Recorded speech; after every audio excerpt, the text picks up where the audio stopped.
Hello and welcome to Impact Africa, where we celebrate and share stories of diverse people, organizations, and businesses impacting lives and communities positively. In addition, the program shares positive stories and news and more.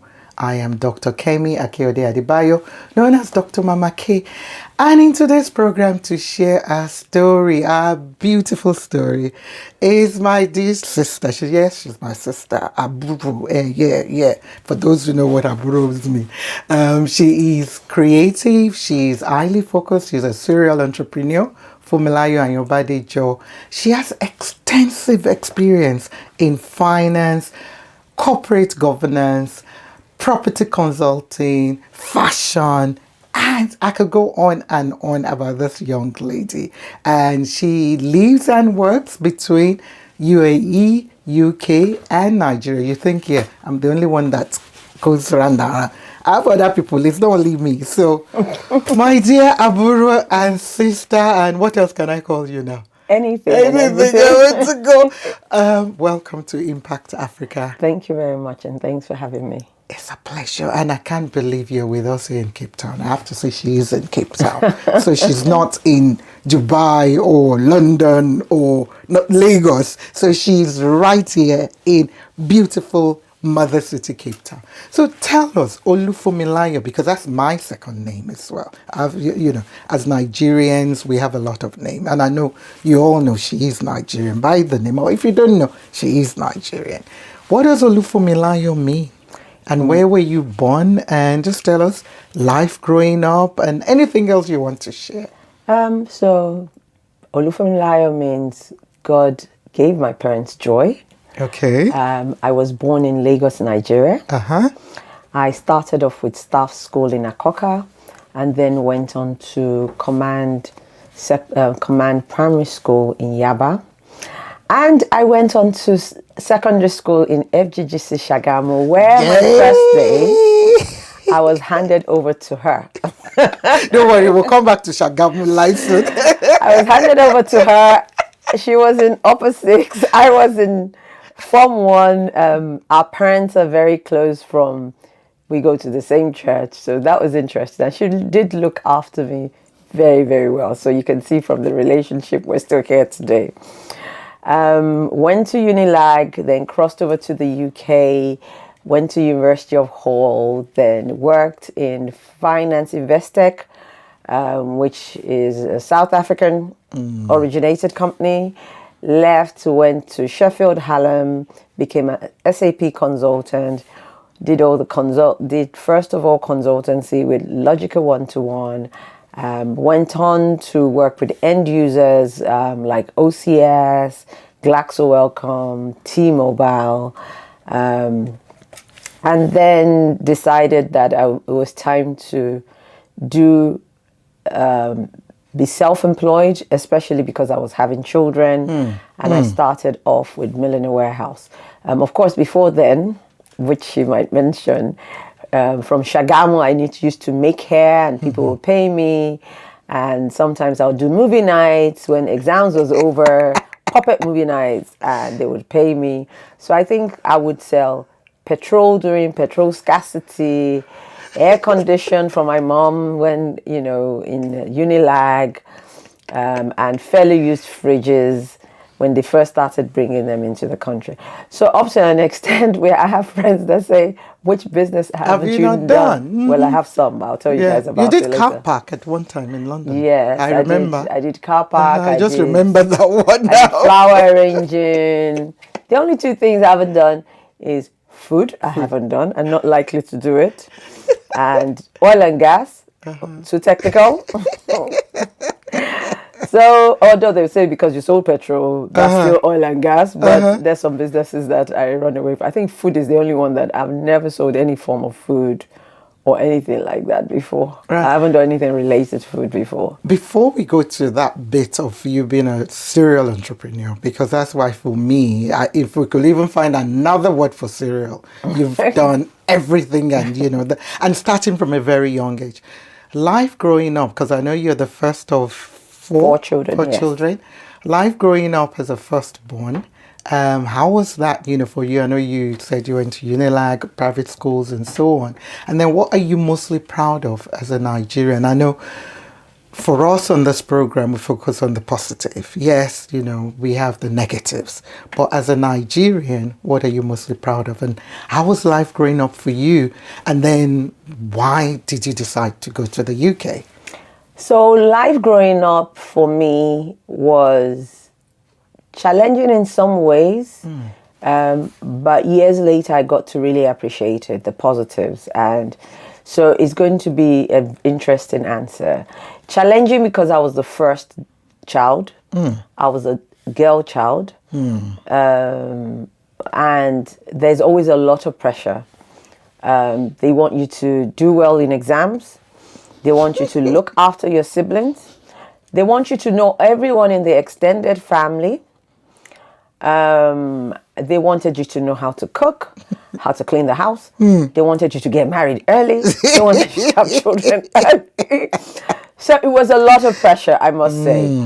I think that kind of built some of the qualities I have now because I became very resilient at a very young age. Nice. It also built the fact that I'm also chilled, which is interesting because I think I was under so much pressure that now nothing really matters to me apart from chilling and having good company around me.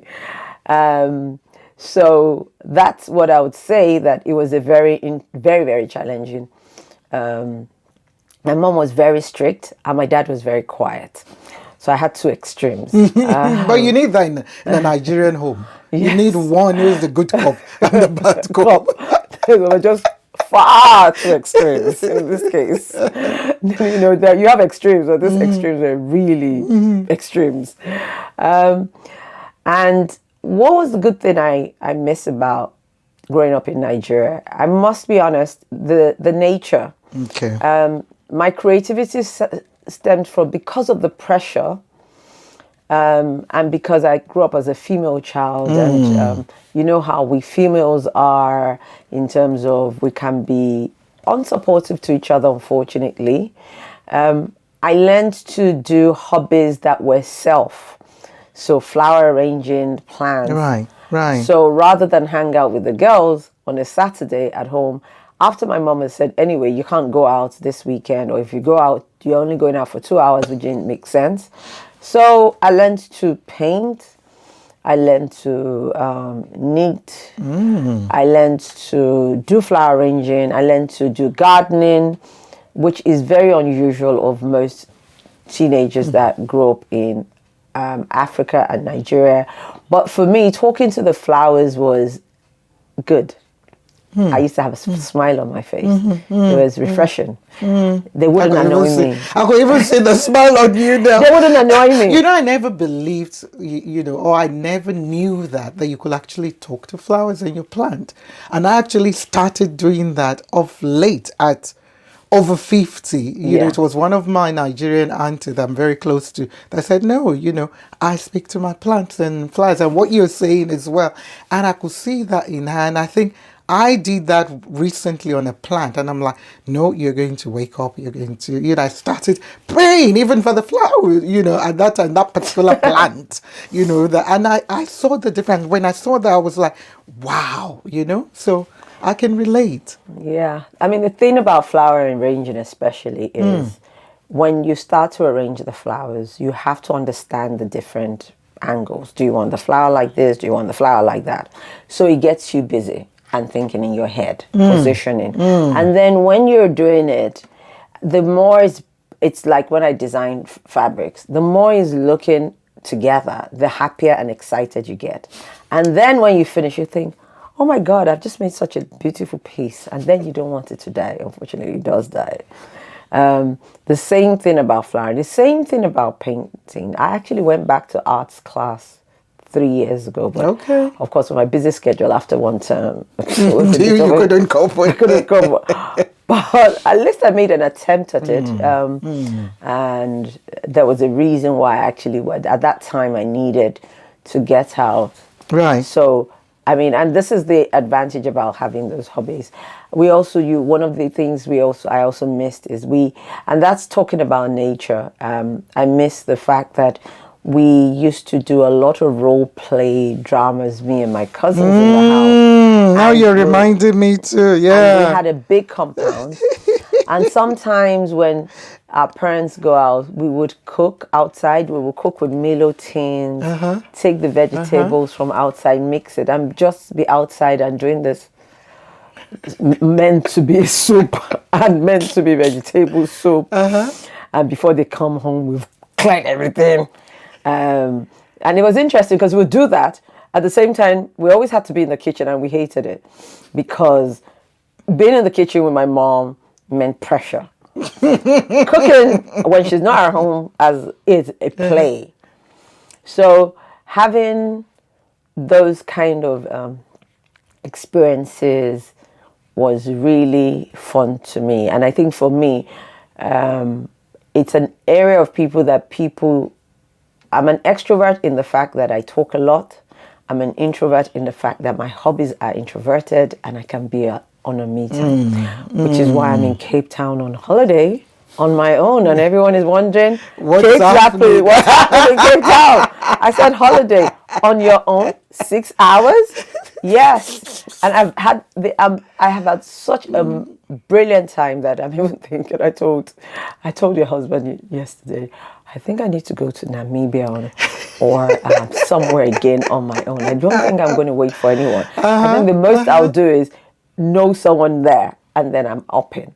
And I think it's part of the fact that I have two mixed, I know they have a name for it now, people that are a mixture of introverts and extroverts. I don't know that. So most people are extroverts or introverts. I just have a mixture of the two or both. And I think it stems from my childhood pressure that's made me learn to be on my own. My sister says, you don't hold friends. I'm like, no, it's not that I don't own friends. I can be on my own. So I withdraw to be on my own. And then I can also go back to spend hours with my friends that you'll be wondering, can she live without her friends? I can do two extremes. Interesting. You know what? We'll be right back.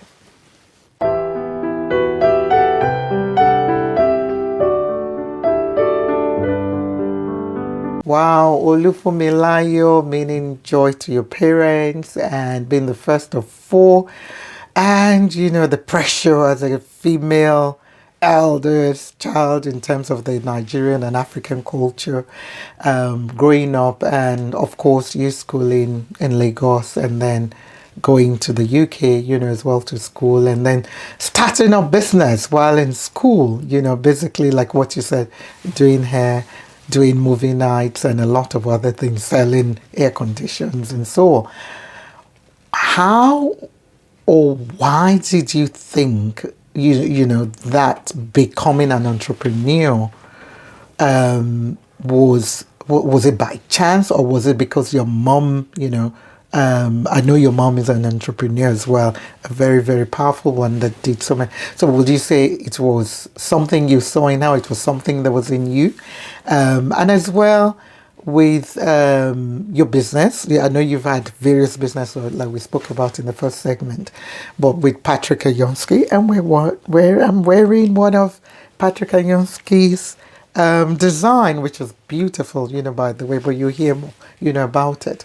So how do you think you got by accident into, selling? I know in Nigeria we buy and sell and it's something children, because I know as well, I started very young.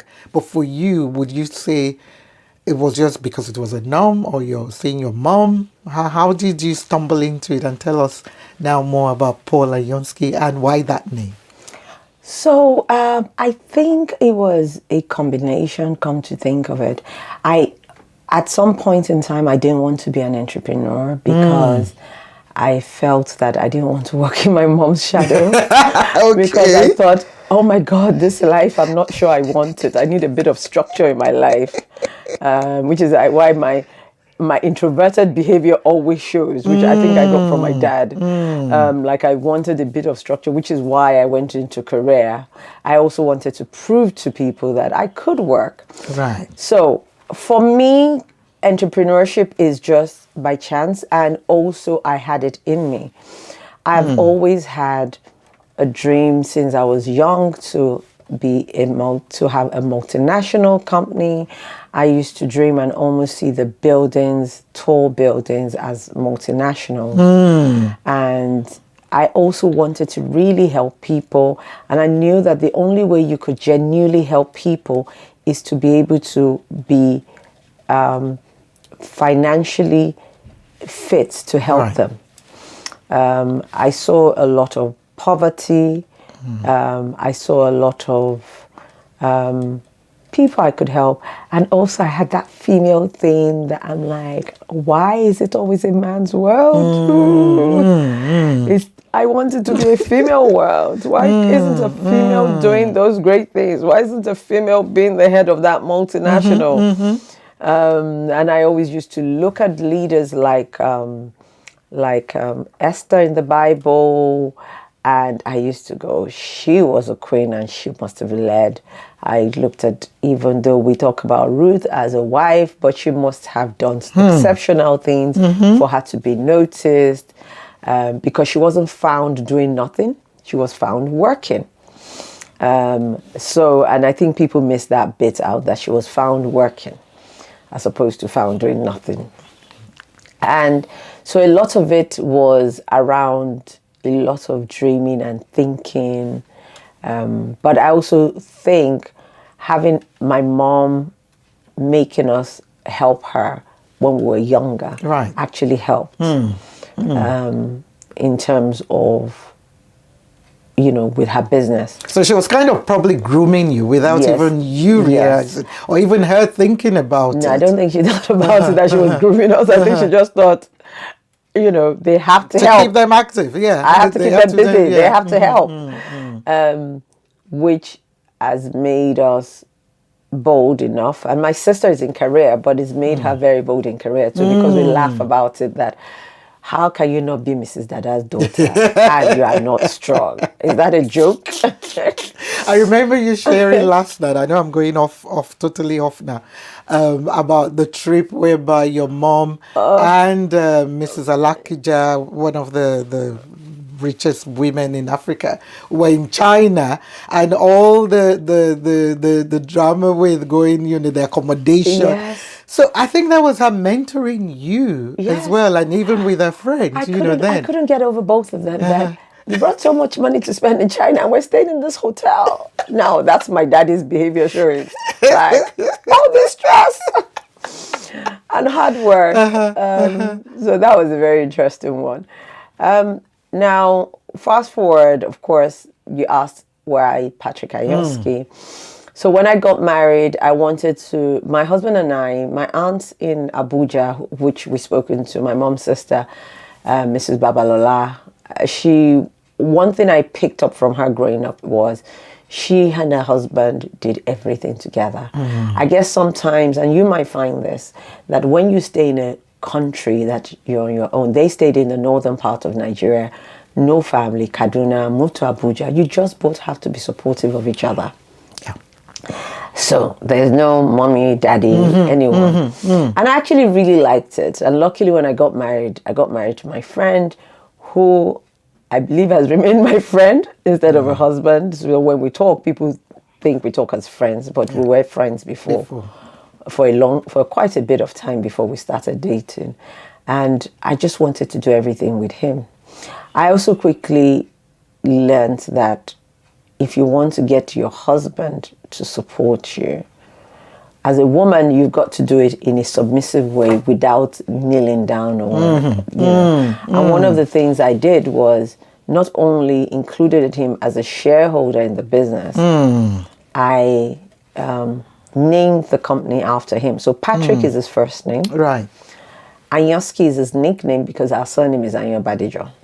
And I thought that would be... And also the name now ended up being good for the company because Patrick Ayanbadejo is a name that you can't really figure out where it was. So it just worked for me. Like Patrick Ayanbadejo, we can actually get more recognition because nobody would know where the origination from. So I've had a lot of things. Say, is it a female-owned business? Oh, really? Is it from Romania? Is it from Russia? So the curious, they want to know. Yes. It brings out. So that's it. And what do you do at Patrick Ayanbadejo? So Patrick Ayanbadejo, very interestingly, we right now design fabrics and with African inspired. And we also do ready to wear, easy wear. So I'm wearing one of our easy wear, which can size from a size 8 to a size 16, 18, in fact, because it stretches. So, and you can see it's a vibrant color. At the base of there's an African traditional design. And you're also wearing one of ours. So the advantage with that is we control our designs because we do the fabric, we design the fabrics, manufacture the fabric. We actually also make the outfits, but we also have a lot of designers that buy from us in bulk. We also help them with bespoke printing of their own product. So we do a bit of accessories like zips and crystals. I think that's where you probably even started from. Yes. So we started from a need for good quality zips in Nigeria, and then we moved on to good quality crystals, and then we landed in the longest part of the business, which is African prints on anything apart from cotton wax. So we don't do cotton wax. Okay. However, we would print on jersey, ribbon organza, which is a kind of organza. We will print on silk, chiffon. And I see you're now adding the embroidery bit, and you might even add the Yoruba ashoke, because I see that's coming back into fashion. So we do have kimonos with with ashoke, taping. So everything is, but what we're trying to do is what people can also wear that are not Nigerians and or not Africans, because the question is, if you look at a dress from Marks and Spencer, for instance, there's a print. It's a print. Correct. So if I didn't tell you this print was for, or you did not look closely to see the background, you just think, you know, it's another print. If I displayed this on M&S. And you can make the subtle color as well for those who don't like, especially if they're Caucasian and they don't want the bright colors. You can make the subtle. We have black and white for Ghanaians. Ghanaians only wear black and white most of the time because of their So you go as well to different cultures, like when we were out yesterday, you were looking for inspiration in Cape Town that you could incorporate into your print, so that could target the South African market. So our print is not about Nigeria. Our print is about Africa. Let's speak Africa. So we have prints that Tanzanians use because we have customers there. We have prints that Ghanaians use. We have prints that Nigerians use. And one of the things I've wanted to do is also understand, if I understand East, West, and North, I need to get the South. You know, so I asked you a few questions. What do you wear? What, you know, what are your prints centered around? And sometimes our prints are centered around nature, because I like nature. So I took a lot of pictures yesterday, and I know a lot of those pictures are going to go into my prints. Awesome.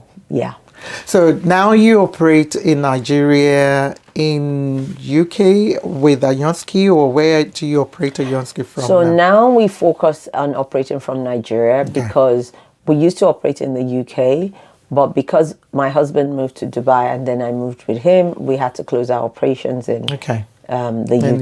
However, we do a lot of dispatch online, and maybe you like it or not, it actually even works out cheaper for those clients, even though they might go, oh, I'm paying so much for courier, but by the time you add the cost of courier and the cost of the outfit is actually cheaper than you buying it in the UK, where we have to add the cost of tax, VAT, taxes, and also, so it wasn't my choice, but it hasn't been it hasn't been a very bad way to find yourself.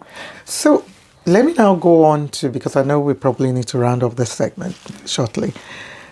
With you running all these businesses, coming from plating it, running movie nights to make money in school, car park, some of the ones that and even in the career, you working, with Logica and a lot of other people. What has been some of the challenges, that you've faced, and especially, as an entrepreneur? Now you're into property consulting. I know we probably need part two of this program to even talk about some of what you do. You're doing more of high class property consulting, now, which is an area you want to focus more on and maybe gradually play a more executive role in Patrick and Yonsky, and you sit on a lot of boards, as well. What have been some of the challenges, for you? I know you've spoken about the man's world, but how have you managed to navigate this man's world, sitting in a board or maybe full of mostly men? And I know you help run your late dad, bless his soul, yourself and your siblings run some of his businesses that is left behind. How have you managed, to navigate, and address some challenges? Because for me, it's always about, we know what some of the challenges are, but how do you manage to navigate, for you, and being a mother, as well, and a wife, and a daughter, the sister. Made it worse. Yeah. So, fortunately, or fortunately, I'm the first. Not only first child, first grandchild. Okay. Like I said, the advantage is if I sneeze or I'm ill, everybody runs to me. From my aunties to my, nobody must find out something is happening to me. And everyone is there, present. And I'm thinking, okay, this is a lot of love.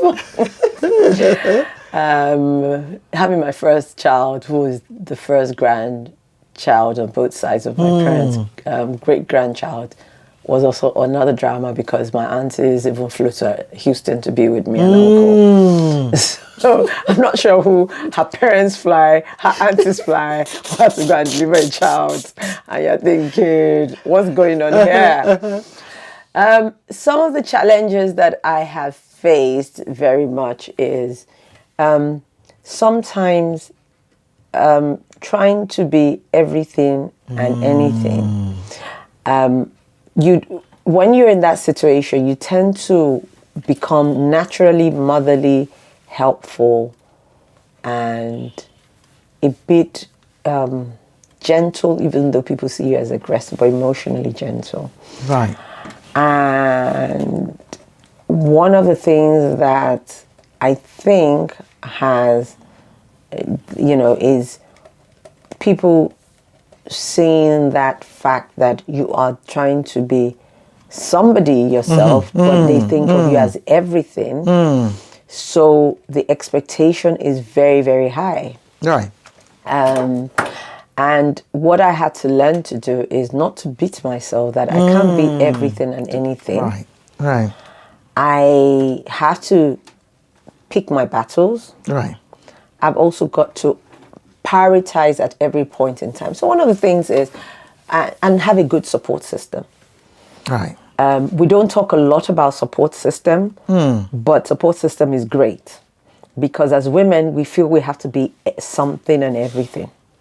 So a good time is when I had children and I had to run the business. Then daddy was still alive, so I wasn't sitting on a board at that time too.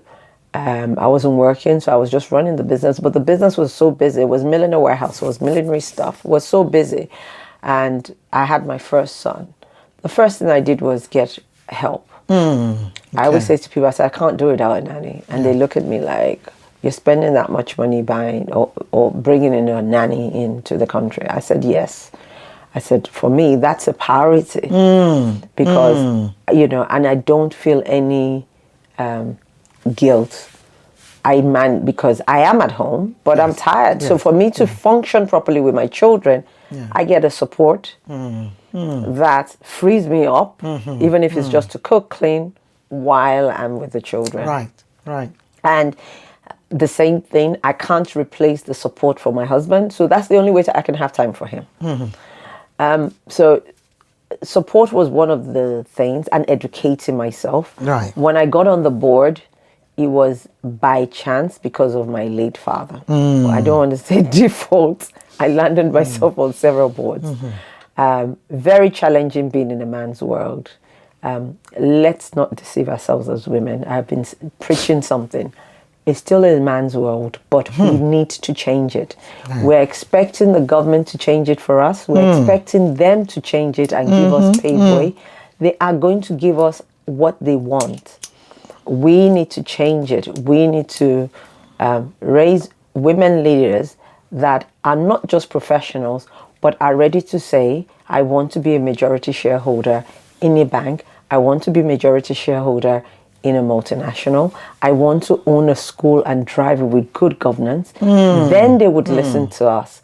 Not the fact that somebody has made that space for us, because that person is still the boss.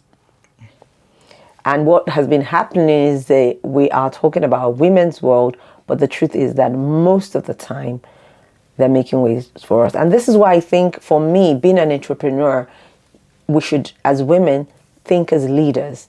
Think big. So being in a man's world can be tough, because if you're the only female, like I am in quite a number of the boards, they would listen to you like they're not listening. Yeah. So they will use a vote.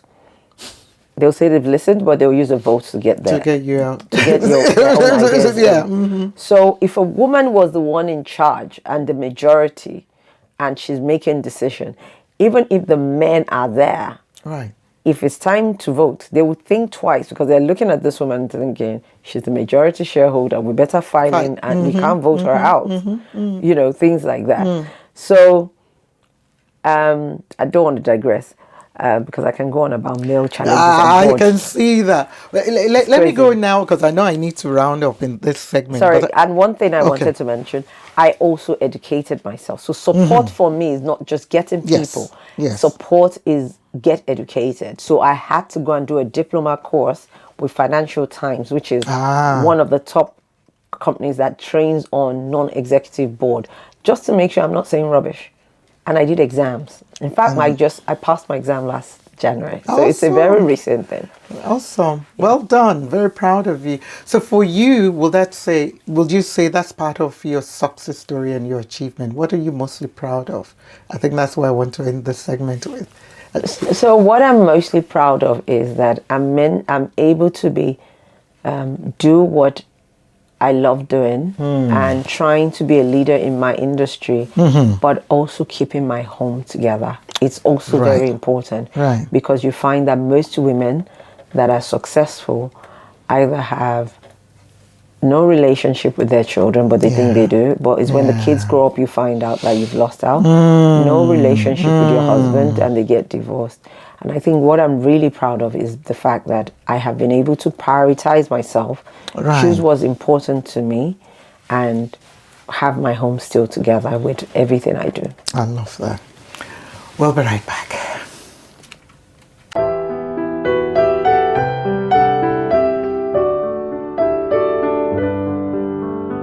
Wow, that last segment, for me was very powerful, and I know we needed to cover a lot of what we covered, and I would want to, I'm asking this now publicly, so you can't say no, and I know you're busy and I'm busy, we'll want to have a one-on-one masterclass session, with you on Zoom, so that people can come in and ask questions, because I see the vast knowledge that you have in you, and like you said, you're an introvert, but as well as an extrovert, you want to talk and you want to share. And if you've been through a journey, because that last bit where you summed it, by saying prioritizing your home, because I think that's the biggest challenge for career women or very successful women, where yes, maybe they're very successful, however, if you go deep down, there could be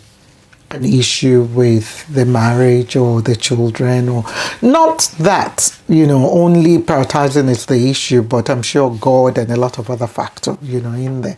But for me, I want to, so I'm asking you openly now, you're going to make time and I'm going to Yes. make time for us to do a program problem. online, just to share some of what we're sharing and go more into it. Because for me, it's really, really important. And especially if you're sitting on the board and like you're saying, how do we turn around? Yes, the reality is still a man's world and it will continue if we don't start supporting each other as women, if we don't start talking about the things we don't. And the interesting thing is, most of our men actually believe that we can do the job even better. That's why they don't want us. Exactly. So, but anyway, Yeah. that's, but you've said a yes. Yes. Okay, so look out for a one-on-one with Funmilayo Ayanbadejo at some point, masterclass, on leadership and whatever we call the topic. We'll make it happen. So for me now, but I can already tell, what are the 3 things? I know there are more, but I want to prioritize for you. What 3 things? It can be in any order that you value most, but I can tell, by all what you've said till now, they value most in life. And what motivates you? Why do you wake up in the morning to say, you know what, I'm going to keep going? And but take a rest or whatever it is. And I see your face light up, even at the dinner table last night. I think we spent about 5 or 6 hours after. And I could see you were, really fascinated. I kept on waking up. My eyes kept on opening and I thought, what is going on? You're meant to be asleep. So what are the 3 things for you that you value most and what motivates you? So value most, number 1, I value family a lot. I'm not sure you're surprised. I'm very into my husband and my children, and I'm very into my siblings and my mom. Even when I'm in Nigeria, we have Sunday. I know you mentioned that where you Sunday meet lunch, every Sunday for lunch with your siblings. With my and with your siblings. mom as well? Sometimes? We don't like taking her so that. And she says, you're not taking me because you want to gossip about me and your dad. And I was like, she might be watching this. Don't get into more trouble. But we spend time with her. I mean, I stay with her. My children, I have boys, and I'm happy I have boys because I think my lifestyle could only have fit in with boys too. So that's the first value. The other thing people don't sometimes see about us entrepreneurs, but if you watch closely for me, is I really value love and peace. Love, but which leads to peace. And why I say love is, the Bible says, owe nobody anything but love. It helps you to function. It helps you to look younger. It helps you to feel younger. And it gives you peace of mind. There is no... For me, love is not about you see me 20 times a day or I call you 10 times a day, because I'm extremely bad with things like that. However, love means when you need me to be there, I am there. Yeah. When you need me to be there, and I stress on that need, because a lot of times you don't need to be there to help people. The other thing and love also takes me to the why I do a lot of charity work quietly, Right. because I believe that it's one of the ways I show love. It gives me so much joy. I can even start crying when I see the impact that either my giving or my work has done to a community. The next thing I value is integrity and honesty. I'll put them together, Right. because they're kind of the same.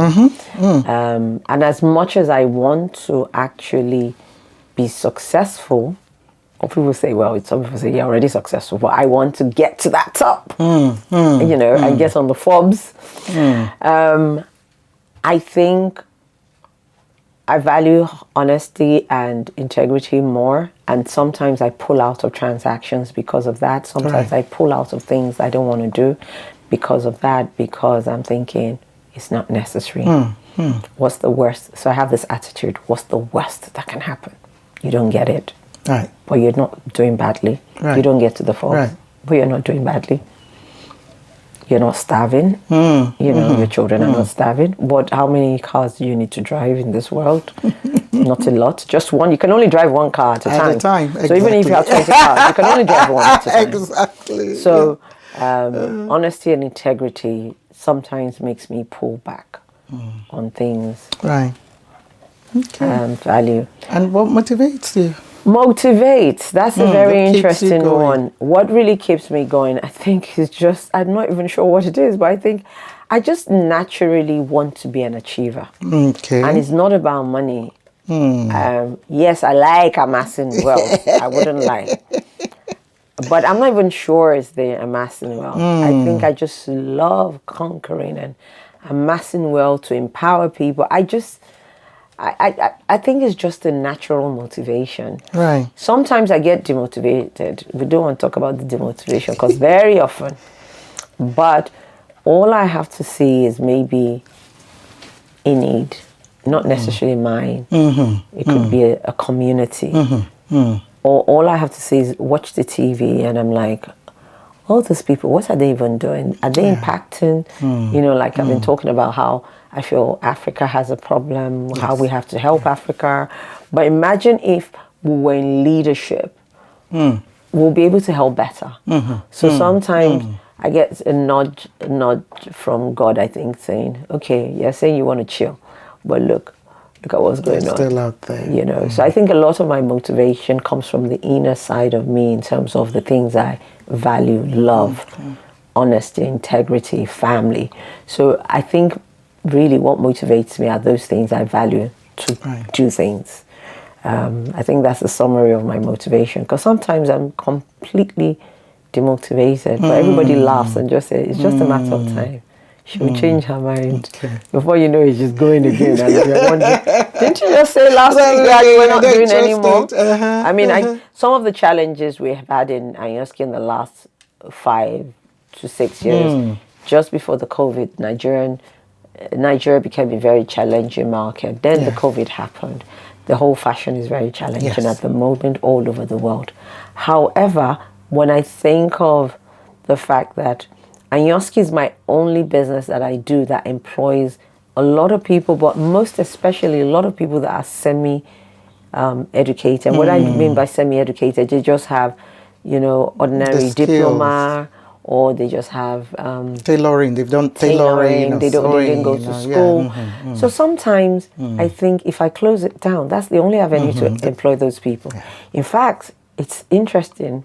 That's probably what has not, because I'm also a business person. I'm a finance person. So from a financial point of view, in terms of how much time I put in, is not adding up anymore. However, and that's not to say it's not going to add up for somebody else. It's just because of the other businesses and how much they are making and how much time.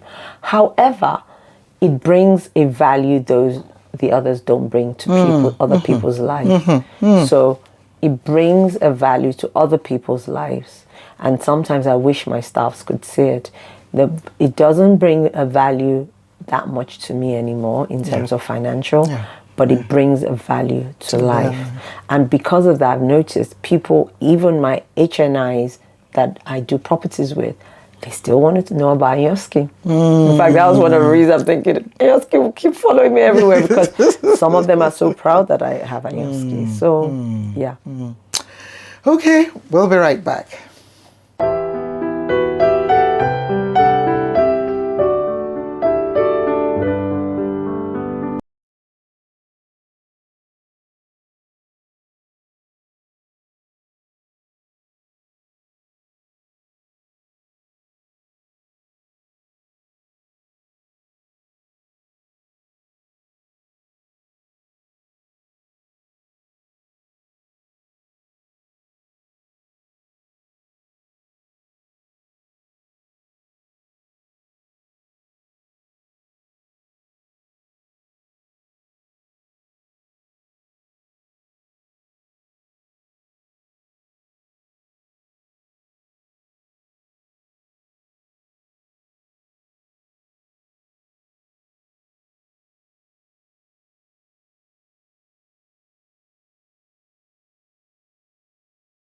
Wow, we saw some of your work, there of Patrick and Yonsky, and they are really, really beautiful and, well done, for all you're doing.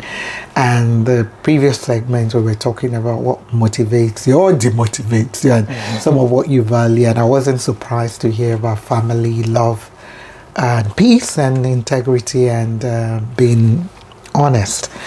Now I'm going to want to hear from you. And I think we've talked a little bit about some of what we're going to be speaking to in this segment.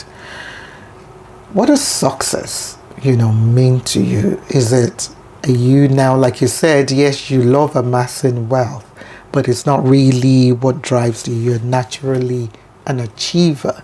So would you say, yeah, you are now, you are successful. So what does success mean to you?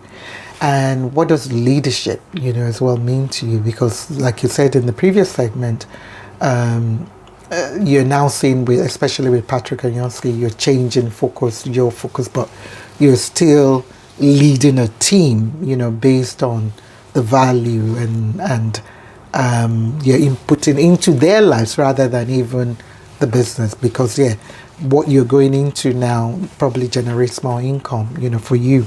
And what are the qualities a leader should have? So it's a kind of three-part question.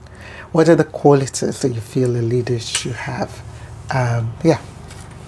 The qualities I think a leader should have, I think, first of all, a leader has to have love for everybody, from customers to, and I keep using this word love, because you would serve a customer the way you want to be served. You would treat an employer the way you want to be treated. You would also chastise an employer when they are going off course rather than ignoring, not thinking maybe they're going to leave you or not leave you. You will look after your community and your environment. So I think that's one thing that leaders need to have, love. And love would bring about empathy when it's needed, and love would also bring on chastising when it's needed. And sometimes you have to be firm, because sometimes love needs to be firm. The other quality that I think a leader really needs to have is discipline and focus. I know there's some things I put together because I think they're really related. The world out there, especially with social media, is very distractive. So you have to be disciplined and intentional about what you want, and very focused. For instance, it sounds interesting, but I only have corporate social media pages. I don't have a personal Instagram page. And it's very simple. It's because I would spend that time doing things that I'm not meant to be doing, and it's to help myself. So you do what would help you to be disciplined and focused. I used to be a late night person, and I think I mentioned to you that I now sleep between 9:30 and 10:30. And what I had to do was put don't disturb on my phone. It switches at 10 o'clock exactly, and it only rings out for certain members of my family, which is my husband and my 2 children and my mom. The honest truth is that they are even the ones that hardly call you at that time anyway. So it's really helped for me. So discipline and focus is very good, especially with this world that we are in social media. I think another value about that a leader should have is learning. And why I say learning, I want to say again learning and research, because there's a lot of information out there now, and maybe we like it or not, this leadership now had to leave with that. But keep reinventing yourself by going for courses, seminars that would build you, and keep researching. There's a lot of things junk being forwarded. There's a lot of entrepreneurs that claim to be entrepreneurs given tips online, and those tips are not as realistic, because there's nothing that is easy.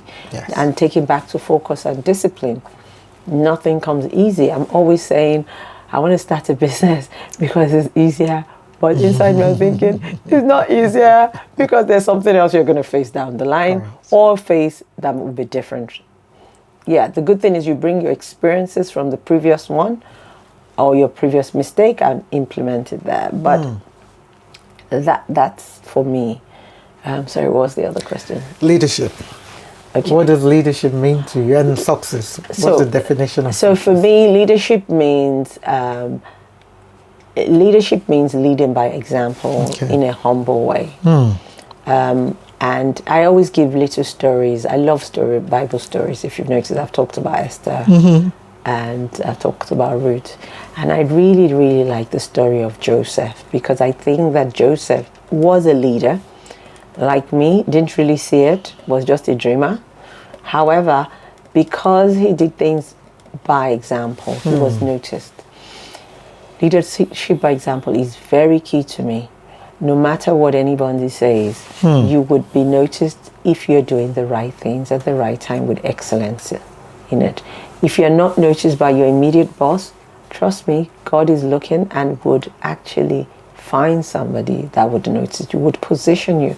But because of the social media and focus on everybody now, we forget that. So we just want to be destructive leaders, or we want to be self-made leaders. There's no one. That's why a lot of self-made leaders don't end up well, because you're self-made. You're not. So for me, leadership is really, you're not leading by example. You can be a leader in a small community. You can be a leader in your church. You can be a leader in your household. You can, So leadership with me is leading by example, because a lot of people are always watching leadership and leaders. And that's what we find that is happening in a lot of African countries. So leaders are expecting people to do things like paying taxes when the leaders themselves are not paying taxes and they're not declaring their assets. How is that going to happen? Leaders are expecting people to stop crime by killing and shooting and robbery. Meanwhile, you are robbing the state purse. How? How is that going to happen? But if you have a government or you have a school that the leader is disciplined, you'll be scared to do it. You would do it. I mean, there are people that would do it, but you'll be scared. So leadership by example is so key. Even when you look at David would tear his clothes in front of anyone to praise God. He didn't care who you were. So you have to lead by example and in a humble way. And you can only lead by example in a humble way, because there's sometimes that leadership by example would mean humility. In fact, a lot of times. Now, what does success mean to me? I believe when I'm successful is when I make wealth, but only not make wealth but can impact communities quietly. Right. Where I can show to myself that 20 communities have been supplied light, schools, the schools have produced doctors and stuff like that. So for me, success is two-way. You amass a wealth that would actually change people's lives. It's not success when you can't change or impact people's lives. And when you want to change people's lives, you don't have to do it openly. It can be very quietly. Wow, thank you. That's deep.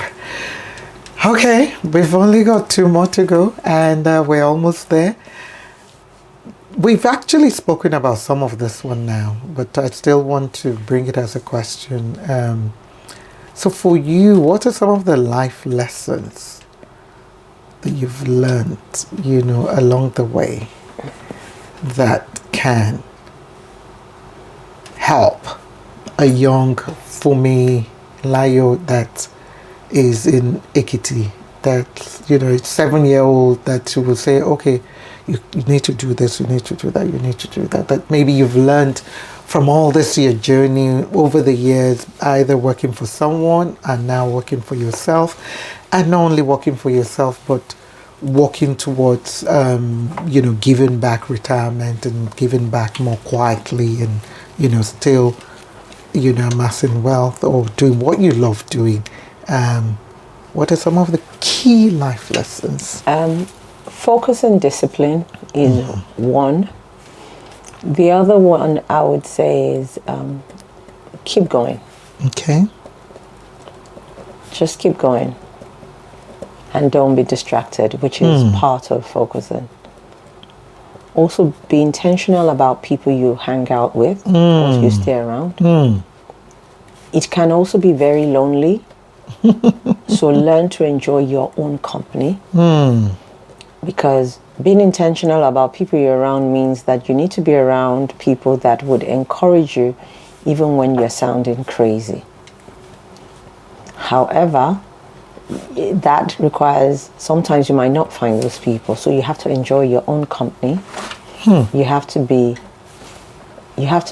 content within yourself, because that way you wouldn't be looking at anyone, and you have to be patient.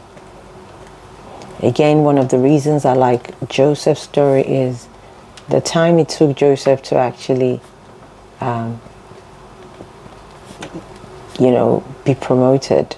It was quite a long time. Yeah. He was a teenager when all the drama started. He was 30 when he finally got promoted. But the length of time that he spent being promoted, it was actually longer. But when he was going through it, when he was a teenager to 30, you wouldn't see it.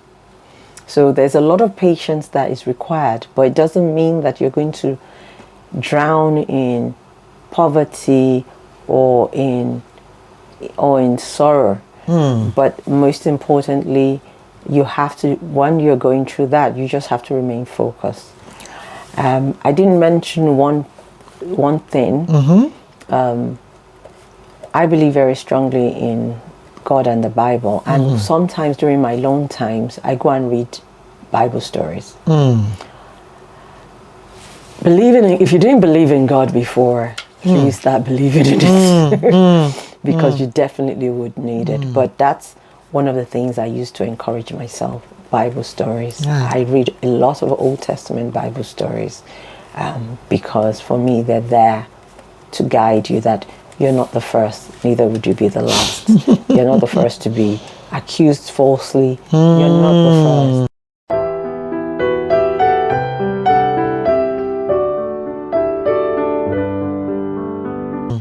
To lose her husband. I have a soft spot for widows. And I know one thing, I remember when my longest staff, my general manager, lost her husband. She thanked me till today, but I mourned with her. But at that time she was just over 50. So I thought, okay, I can continue mourning with her, and she's living in her sorrow. And when I realized that, okay, this mourning had become too long in my own dictionary, after 40 days, okay, girl, let's get on with it. He's dead, and he's with our father. Enjoying life, I always tell people. We were here hustling.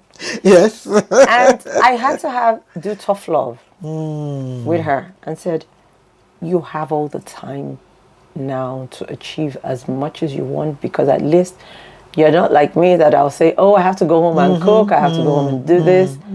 So, girl, fly. And I remember when she still didn't listen. And then one day I said, okay, you know what, maybe you want to resign and just stay at home wallowing in your, I didn't say it like that. I know, but I said, wallowing in this. And she said, something just stuck. And she thanked me one time. When I was ill, she really looked after me. And I said, why? I was so tough for you at that time. She said, I needed it. And it's not up to 2 years her husband has died. She looks good. I said, she said, I want to support widows. I don't want to be looked like as a widow. I myself, I want to support widows. I want to talk to widows. I want to encourage. So when we call her a widow, she's like, no, I'm not a widow. I'm like, you are a widow. Like I don't want to be labeled as a widow, because our society labels widows to be needy. Yeah, meanwhile, the Bible actually doesn't talk about widows being needy. That was when Esther got out, Ruth. That's when Ruth got out to work and was noticed. So what are we doing in our culture in Africa, and what is the Bible telling us to do? But our culture makes us needy, and the widows even enjoy being needy. But what they don't realize is that they're stopping a lot of blessing. I tell her, I said, you're even lucky. You can go to God and say, I'm a widow. And last week she said to me, I'm not just a widow. I'm fatherless. So when I'm praying, I have two prayers. I'm a widow, God. You said you're the husband to the widow, and you're the father to the fatherless. And we just start laughing. And I have seen a lot of progress being made in her. Interesting. Yeah. Wow. Okay, so now let me go now to my Shagamu. Yeah, I know, right? I know she's making faces. We need to go there. We need to talk about it because, she said at the beginning, or you said at the beginning, that, you were literally handed, over to me in school. That was for, Federal Government Girls Grammar School. Huh? Federal Government Girls Grammar School Shagamu. That's it. I got it. FGGC Shagamu. Okay. Oh, we forgot the college at the end. Yeah, it's a college. Okay. All right. And we call ourselves Shagamu. I think for me, and I always go back to where some of our foundation, your nursery, primary school, secondary school are your foundation. So that's why I want to talk about it for and you were a lovely mentee or daughter or school daughter. I don't even know. Yeah, like she said, she was literally handed over that. Yes, on that first day. Like, Kemi, this is your junior sister in school. Yes. If you like, look after her. If you like, don't look after her. And, like you said, we might not talk for ages, but when we send a message, like this trip even, you just say, I'm coming. And I'm like, yeah, sure. Okay. And we caught up, what are some of the good memories? Because I know a lot of people, boarding school, it was a boarding school, for those who don't know. Boarding school is tough. So, and for you, who had, I know we had that argument yesterday about privilege and middle class and all that. You had a privilege, lifestyle.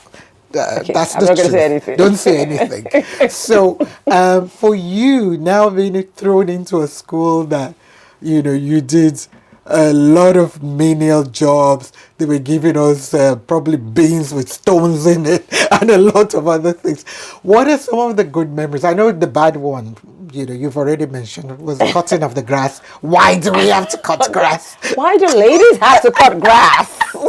I have blisters on their hands. But I'm going to stay away from it. Let's stay away from it. And why do we have to kneel down to be punished? We're ladies. Terrible. But anyway. Okay. Well, the good sides of Shagamu is some of the relationships I formed that are genuine are from Shagamu.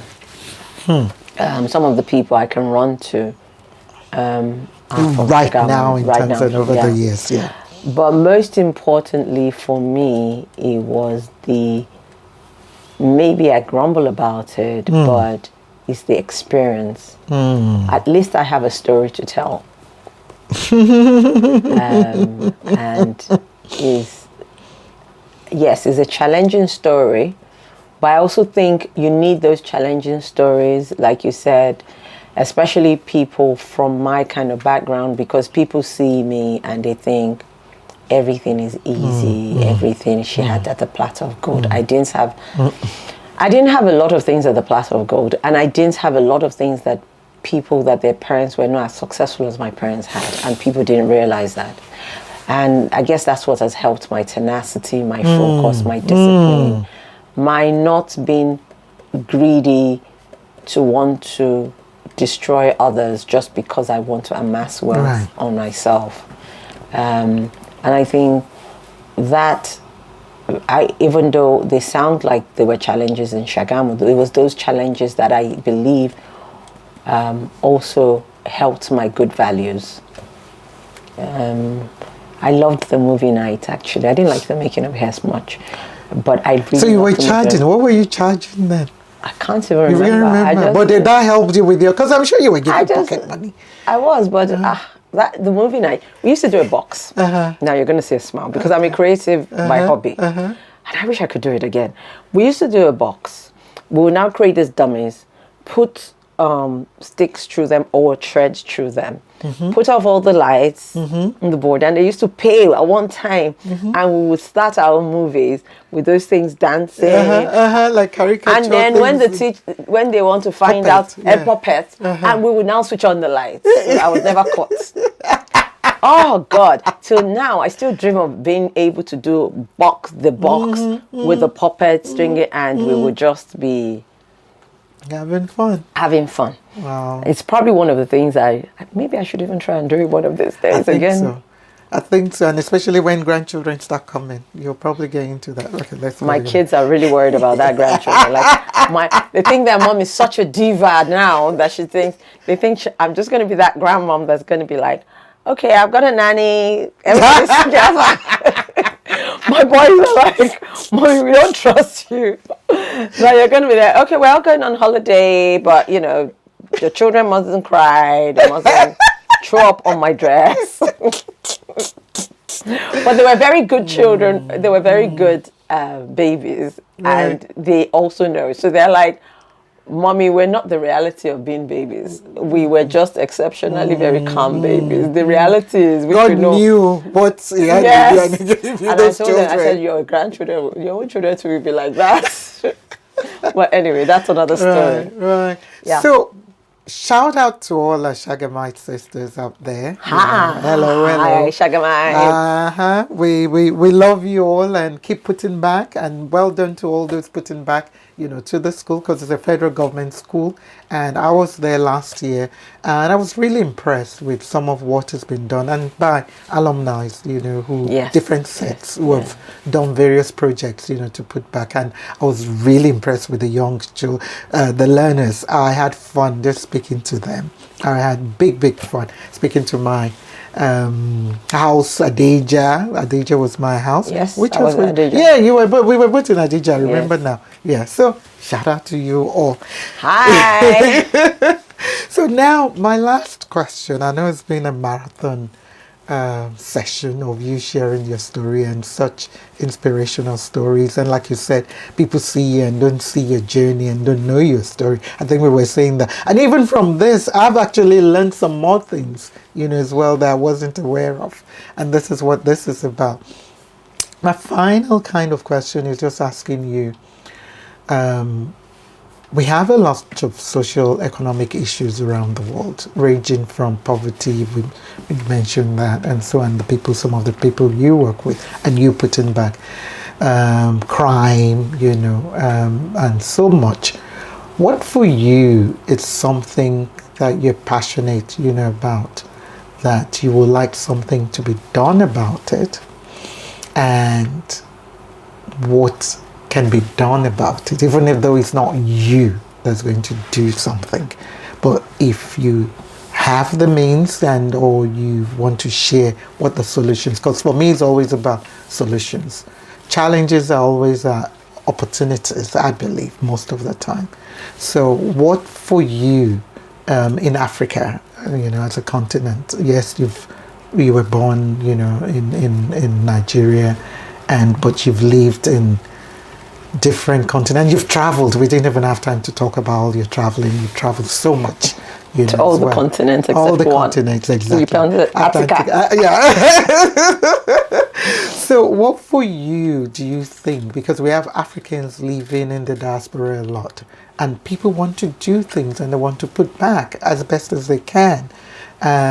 What do you think? And we have similar issues, whether South Africa, whether Malawi, whether Kenya, whether Nigeria. It's just, yes, the range of the issues or the strength of the issues that differ across the continent. So what for you will be an issue that you want tackled, or what do you think are the solutions? So 2 quick ones. The first one is women empowerment. Okay. I think women empowerment needs to be tackled practically. And I think women should be the one now taking that lead. I think men and the government, which is led by men most of the time, are taking the lead. So they would do, I think big organizations are taking the lead, but those big organizations, mainly the main decision makers are men. Yes, I could have a board, but if my main decision maker are mainly men, I am going to. Yes, they are. Don't get me wrong. I want to say thank you very much to the men out there that genuinely are supporting women. Yes. But I think it does make an awful difference when we women start rising up and the empowerment start being within us. And it's also talking about love. Women can be subtly very competitive. Partnership is very, very key. And women struggle to work in partnership for so many reasons. Envy, strife, we're the ones that fight the most between. We're the ones that are unforgiving the most. We're the ones that fight in a way that, you don't understand. So we need to get over those hurdles and actually start to take ownership and responsibility of women empowerment by women and some of the initiatives to be driven by the women. And sometimes when I see women leaders, oh God, I've forgotten her name. There's an American lady that did Spanx. It's one of the things I love about her. She's very into her family. I've forgotten her name now. She's very into her family, but she's also very supported by her husband. But she's very about empowering people in a very fun way. And that's what I really love about such women. The other thing I wanted to, that I'm also passionate about is not just to women, and I think it ties into poverty. I think everybody can do it. My brother says, I'm a capitalist. I want everybody to be rich. Yes, I do want everybody to be rich. Or if everybody is not rich, everybody should be working. Everybody should be earning something. I don't believe it's just me. It makes the world a lot of better place if both of us are making money. And if I'm broke, I can come to you. If I want to do fundraising, I can come to you. So for me, you can do it. I would mention it briefly. I had a child that is borderline autism.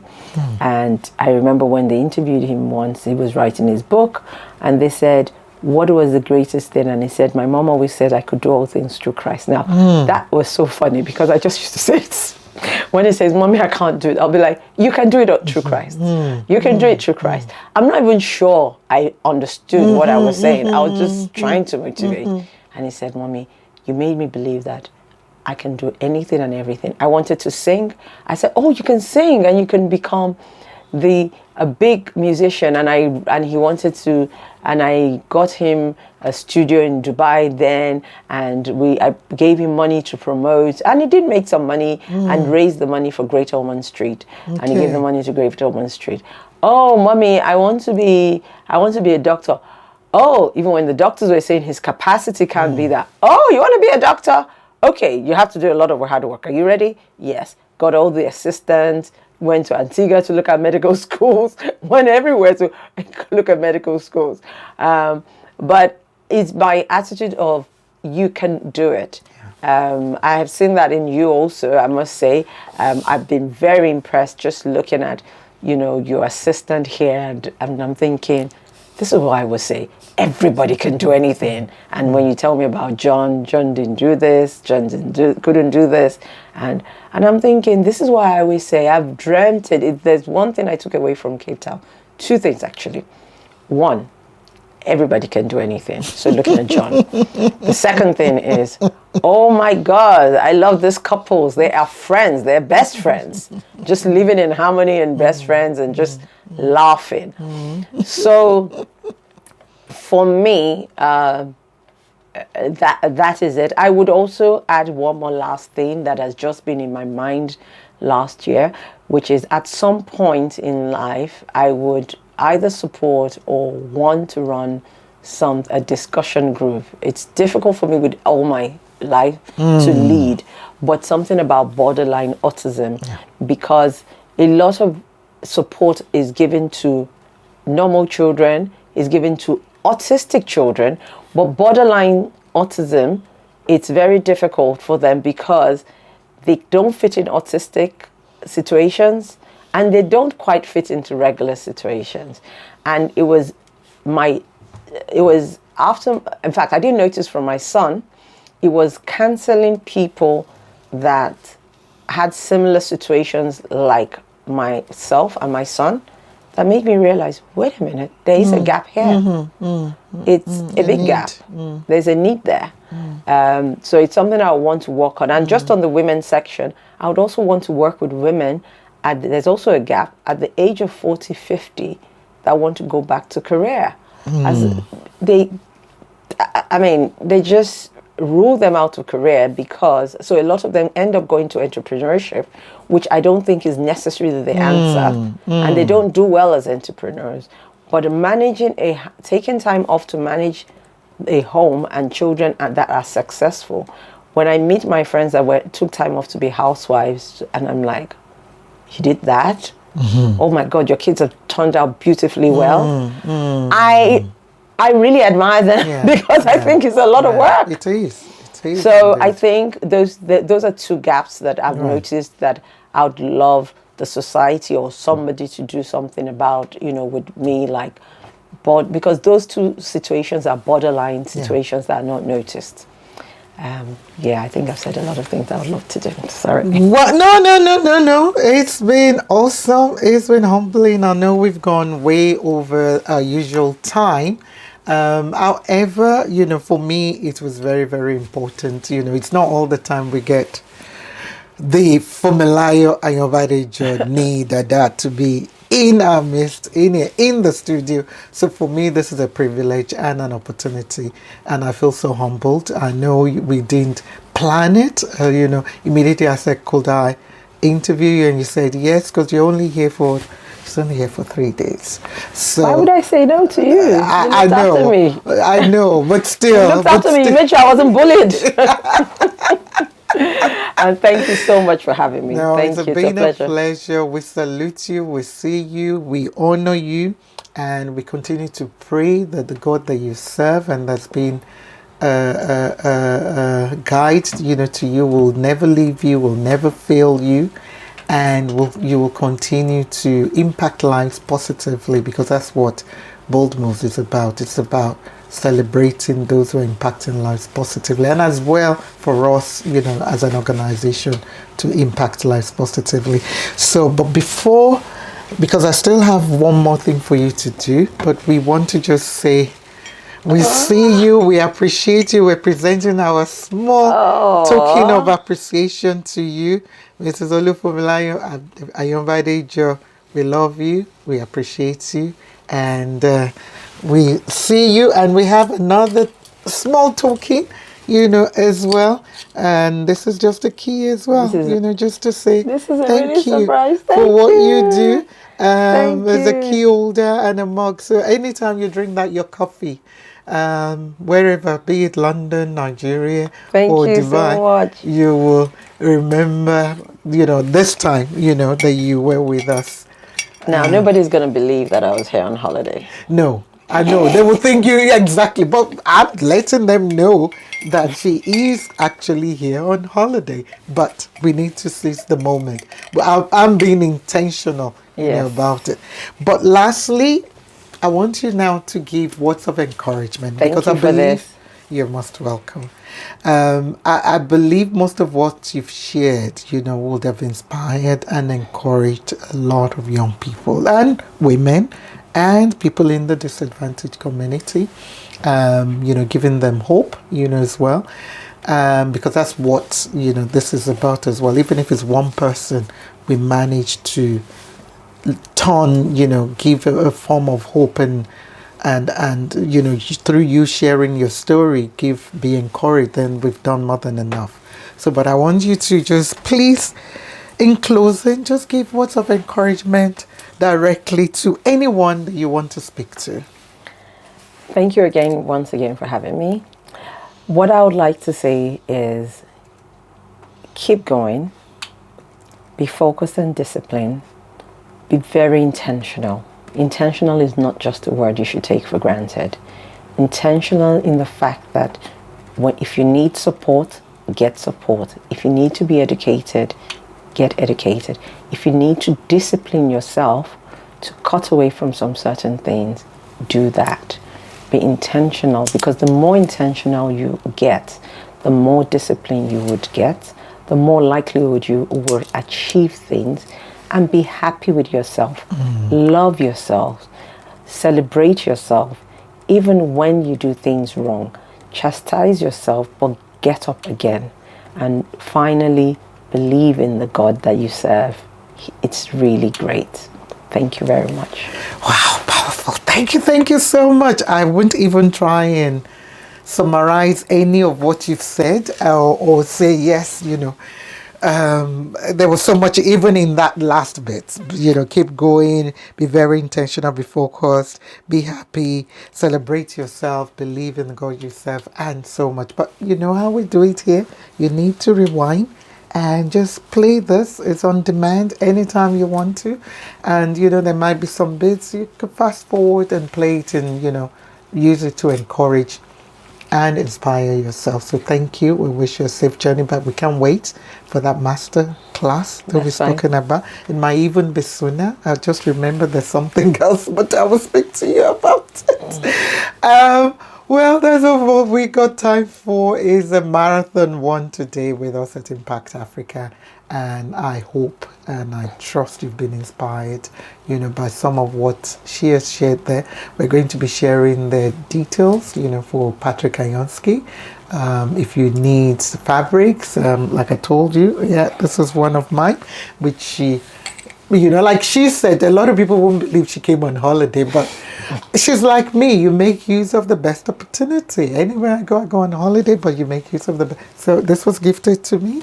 So they do take orders online. So we will share the social media handles at the end. Support them as a local business. You heard her. It's not just about her, because she has other businesses, she's already even going into. But this one is one that is a bespoke one, helping the people that work within it. And not only that, when you wear this, I have another Shagamite sister.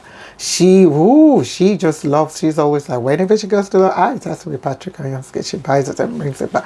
The joy, the beauty, the way, it makes most of our women that wear it feel, wow, I'm always amazed. I'm not a cloth person, but still, I see it. So, and it's unique. So I'm not trying to sell her because she's my aburu sister, daughter, everything combined.